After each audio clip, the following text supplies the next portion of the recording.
This old man is Alex Lewis, and despite his look, he was actually an assassin. However, despite his extreme job, he was suffering from Alzheimer's, which is a brain disorder that causes memory loss and affects a person's ability to think or behave normally. That day, he was on a mission in Guadalajara, Mexico, to kill a man who was visiting his mother in the hospital. Since he was a professional assassin, Alex easily disguised himself as a nurse to complete the hit. Then,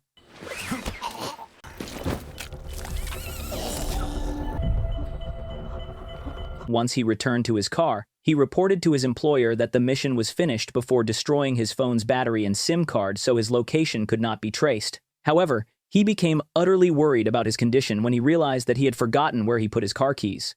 Somewhere else, an FBI agent named Vincent Serra was working undercover to catch a human trafficker from El Paso called Papa Leon. The man was beyond indecency because not only did he traffic human beings, but he even tried to sell his own daughter, a girl named Beatriz, to Vincent. While Vincent was meeting Beatriz, his disguise was unfortunately ruined when the girl found a microphone on the agent's chest and called out to her father. Because his disguise had been uncovered, the rest of the FBI team, including an agent named Linda Amistad and a Mexican police officer named Hugo Marquez, moved in and arrested the trafficker. However, the tension increased when Papa Leon threatened to kill his own daughter if the officers came any closer. Knowing that the girl was in danger, Vincent was forced to push the trafficker, which caused him to fall to his death.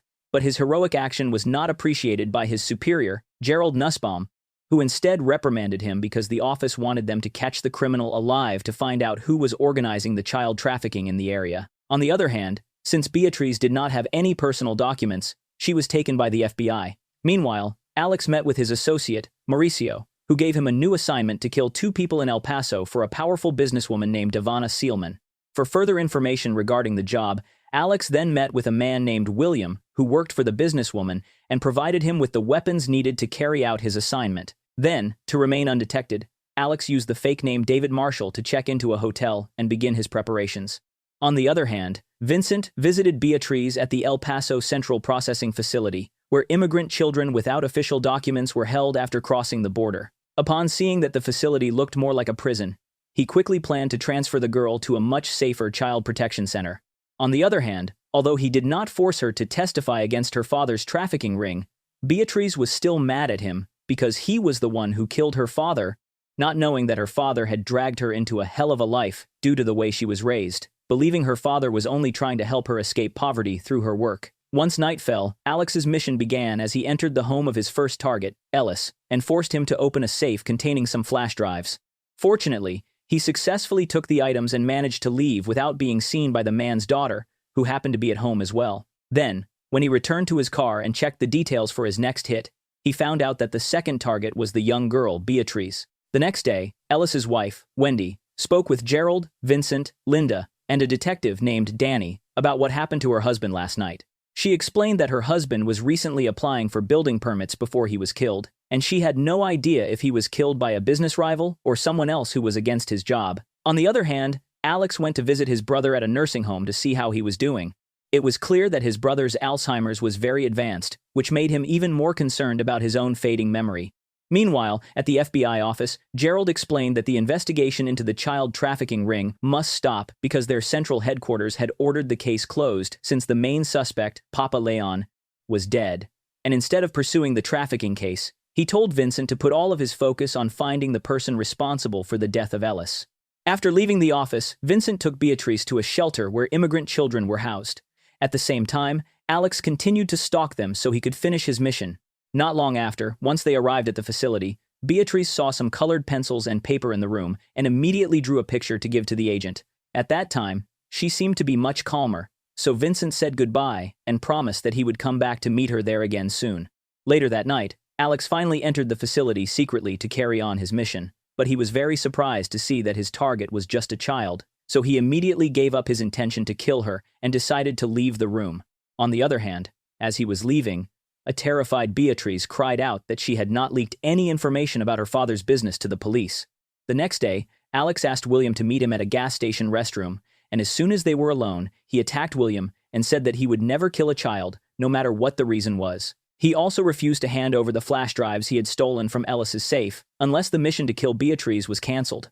After that, he checked William's home address from his ID and promised to terrorize his family if anything happened to Beatrice. After Alex left, William immediately called Davana through a secret channel so no one could track their call. He then reported that Alex had taken the flash drives from Ellis, but was refusing to finish the job to kill Beatrice, and had even threatened his life and his family. Upon hearing that, Davana said that he didn't have to worry because she would fix that problem. Meanwhile, later that day, Alex was seen spending the night with a woman named Maya. Then, while he was asleep, Alex had a terrible nightmare where he killed Beatrice, and his Alzheimer's caused him to forget who Maya was and what he had done earlier. When Alex woke up the next morning, he was shocked to see a news report saying that Beatrice had been shot dead in her room the night before, and he began to fear that he was the one who had killed her during his memory lapse. So he repeatedly asked Maya if he had left the hotel at any point during the night, even though they had just spent the entire night together and his vision was nothing more than a dream. Then, before he left the hotel, Alex told Maya to keep their meeting a secret so that her life would remain safe from his enemies. After leaving Maya at the hotel room, Alex went to the parking lot and took out his gun just in case someone was stalking him. This proved to be a wise decision because, as he checked his car, he immediately found a bomb that had been planted under his car. In that moment, Mauricio suddenly appeared and tried to shoot him, causing a gunfight between them.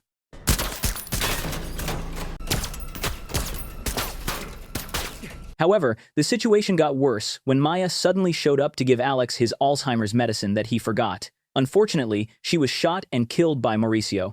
Because of that, Alex quickly incapacitated him and put him in his car. He then put Maya's dead body inside the trunk and triggered the bomb, causing the car to blow up until it fell from the parking lot.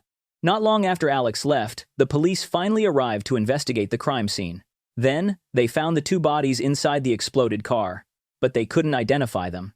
Not only that, but he also found Alex's medicine that was scattered in the crime scene, but they still couldn't identify what kind of drug it was. After further investigation, the detective discovered from the forensic results that the bullet that hit the neck of the female victim found inside the destroyed car was the same type found in the head of Beatrice, which was a .32 caliber bullet. They also learned that the car that exploded had been rented by a man using the fake identity of David Marshall, which was none other than Alex's fake name. Meanwhile, Alex tracked down and shot William while the man was training in a fitness place. After that, he went to an abandoned bakery store that his late father had inherited to use as a temporary place to hide from the people trying to kill him. He then set up his laptop and opened the flash drives he had taken from Ellis.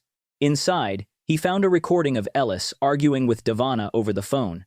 Not only that, but he also found several horrifying photos, including pictures of the businesswoman and her son, a man named Randy. There was also footage of Beatrice being slapped by her father, and the most disturbing part was a video of Randy trying to do something indecent to Beatrice. Seeing these things made Alex even more furious, and he immediately closed his laptop to prepare for his next move. On the other hand, the police had arrived and did investigation at the crime scene where William was killed. It was revealed that, even though Gerald had officially disbanded the child trafficking investigation team, Vincent, Linda, and Hugo still decided to continue investigating the case in secret because they suspected that it was all related to the deaths of the other victims. Moreover, their suspicions grew stronger because, according to the forensic results, the bullet that killed William was also a .32 caliber bullet from a silenced pistol. Furthermore, the forensic team also finally identified the drugs scattered at the scene where the car exploded as Alzheimer's medication. Armed with the new information, Vincent and Hugo went to meet William's wife, who appeared strangely relaxed despite what had happened to her husband, to gather more info. During their conversation, she admitted that she had met the wife of the first victim, Wendy, at a social party. Somewhere else, Davana's son, Randy, went to tell his mother that William had been killed by Alex, and he was afraid that he would be the next to be killed. Upon hearing that, Davana tried to calm him down and told him to leave immediately for Geneva to save himself, though before that, she asked him to attend a party that he had planned before. Long story short, after a more detailed examination of the murder cases, the forensic team stated that the bullet that killed William was actually different from the ones found in the bodies of Beatrice and Wendy. After that, Vincent was shocked when he suddenly received a phone call from Alex, who still used the name David Marshall. Knowing this might lead them to new information, Vincent immediately signaled Linda to track the position of the caller while he continued to chat with Alex to keep him on the line until his location could be confirmed. During the call, Alex admitted that he was the person who killed Ellis and William because of their involvement in the child trafficking case. However, he clarified that Mauricio was the one who had shot Beatrice and Wendy, not him, and that he was the other body found in the exploded car. explaining that he was the one who killed him. He also mentioned that William was a lawyer for someone involved in the case, and that he was still trying to find them. Then, as soon as the signal was traced, Vincent and Linda rushed downstairs because they realized the call was coming from the park directly in front of their office. However, by the time they reached the park, Alex had already run away and left only his cell phone on a chair. Meanwhile, Hugo returned to speak with William's wife, and she informed him that her husband had spoken to Devana about a man from Mexico, and he asked if she knew anything about it. The next day at the office, Linda received information confirming that William had been serving as the lawyer for Randy, and it was revealed that his company was the owner of the processing facility in El Paso, while Ellis had been the contractor for the place. Upon hearing this, Vincent immediately suspected that Alex would target anyone involved with that facility, and that Randy would likely be the next victim, so he quickly acted to secure him. That night, he, Linda, and Hugo went to a boat where Randy was holding his party to monitor the situation. At the party, Vincent was trying to find Randy when he was surprised to find a bottle of Alzheimer's medicine nearby, meaning that Alex was likely already at the scene.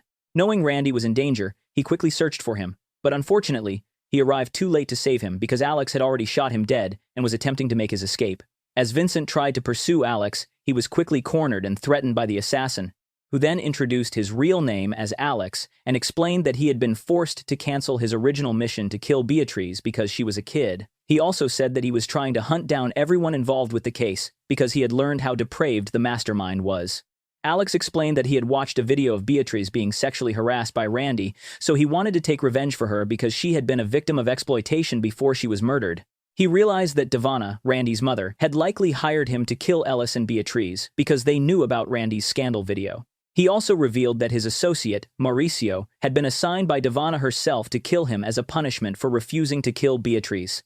Not long after, Hugo showed up and pointed his gun at Alex, ready to shoot, but Vincent asked him to lower his weapon because he knew that they needed Alex alive, since he was the only one who knew the connection between the trafficking ring and the recent murder cases they were investigating.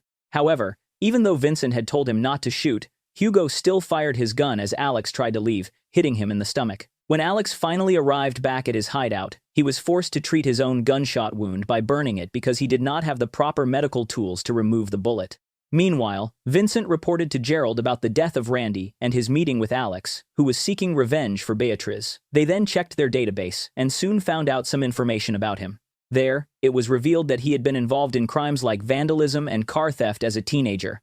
However, official documents strangely claimed he had died 40 years ago when his family's bakery burned down. Moreover, Linda also discovered some hospital records showing that Alex and his brother had been frequently abused by their father, and this could be the motive why he was so determined to avenge Beatriz's death, feeling that they shared the same fate. Armed with information about Alex, Hugo took a risk by going to Alex's hideout, but he couldn't find Alex, who was hiding in the basement at that time. Shortly after, Vincent, Linda, and a full team of FBI agents showed up to investigate, and they eventually discovered the hidden door leading to the basement. However, when they entered, Alex had already left. Elsewhere, Devana used her power to pay a police team, led by Danny, the same officer who investigated Ellis's death, to provide her with protection at her office building. However, Alex was determined to kill her, and her attempt to guard herself wouldn't do anything against a skillful assassin like him. To create a distraction, Alex set off several car alarms in the parking lot to lure the officers away from their posts, and when everyone was trying to process what was happening, he successfully infiltrated the building and held up a police officer to gain access to the upper floors where Devana was hiding. Unfortunately, before he could do anything to the woman, Danny managed to capture him and dragged him to an interrogation room where he was tortured to spill his motive. But Alex was determined to finish his revenge, so he remained silent throughout the torture and insisted that he would only speak to Vincent. Because of that, his torture continued until he finally passed out and had to be rushed to the hospital to be treated. On the other hand, the agents at the FBI office received a package containing a flash drive sent from the bakery address and were shocked when they viewed the disturbing files inside. After that, they quickly informed Gerald about the evidence of Randy's crime, and because of that, Vincent and his fellow agents were finally allowed to visit Alex at the hospital. Later, after being given his medication, Alex explained to the agents that he wanted Devana to die because she was the one who had ordered him to kill Beatriz. He even offered to testify in court against her because he possessed a recording of her threatening Ellis. However, his Alzheimer's caused him to forget where he had hidden that evidence. After the hospital visit, the agents met with the district attorney to show him the video of Randy's crimes and explain that Devana was the mastermind behind the murder case they were investigating. Upon seeing the evidence, the attorney was clearly disgusted by what Randy and his mother had done, but he explained that he could not officially name her as a suspect without the recording of the phone call. Unfortunately, Alex still could not remember the location of the flash drive, so the agents still couldn't continue with the case. That night, a doctor hired by Davana came to the hospital room to kill Alex. However, Alex realized the danger and managed to take him prisoner, insisting that he had to speak to the FBI against Davana. Not long after, the police surrounded the hospital after finding out about the attack, and tactical teams were ready to fire on Alex and the doctor as they walked out of the building. Then, just as Vincent arrived at the scene, a sniper fired a shot that killed the doctor. Because of the chaos, Alex, who saw Vincent's car, quickly got inside and immediately shot the radio so that their conversation could not be overheard by anyone else. He then explained that Davana had already taken control of the police department with her power, which was proven by how easily her hired assassin had entered his hospital room despite the guards. He then said that he believed the FBI could not be bribed that easily, and he trusted Vincent to either solve the case or bury the truth. Strangely, he did not use the normal word for bury, but instead repeated the word bury and spelled it to Vincent, as if he had suddenly remembered something important. After that, he decided to give up and stepped out of the vehicle, where he was immediately bombarded with bullets and was killed, knowing that he could never bring Dava to justice on his own, leaving Vincent as the only hope for the case. The next day, after Alex's death, the investigation team was officially disbanded, and Hugo was deported back to Mexico because his duty was over. Then, while looking at a photo of the abandoned bakery where Alex used to hide, Vincent noticed the sign for the shop, which read as Barry, so he immediately went to the building and discovered a flash drive hidden behind the store sign. It was the missing key evidence to bring Davana to justice. But even though he had finally found it, the district attorney explained that the recording of the phone call between Davana and Ellis was still not enough to bring her to court, and since the only person who could have testified as a witness, Alex, was now dead, the case had to be dropped. Vincent was clearly mad upon hearing that, even though there was a video that could have served as evidence. Unfortunately, the district attorney refused to make any decisions to investigate the case against Davana, and even Gerald, Vincent's superior, decided to temporarily suspend the agent from his duties at the FBI. It seemed like both of them were too afraid to bring Davana to justice, or rather had been bribed to keep their mouth closed. The case was finally closed, and Davan was freed of any charges. However, justice was eventually served when Hugo secretly infiltrated Davana's residence and slit her throat until she was dead. After doing that, he quickly burned the jacket and the knife he had used to ensure there was no evidence that could link him to the crime. Meanwhile, at the same time, Linda invited Vincent to the bar to spend the evening, and a few hours later, they saw the news reports confirming that Davana had been killed and that there were no witnesses who had seen the incident occur. It was finally revealed that Linda had known about Hugo's plan to execute Davana in the name of justice, so she invited Vincent to the bar that night specifically so they would both have a solid alibi, ensuring that neither of them could be accused of being the murderer.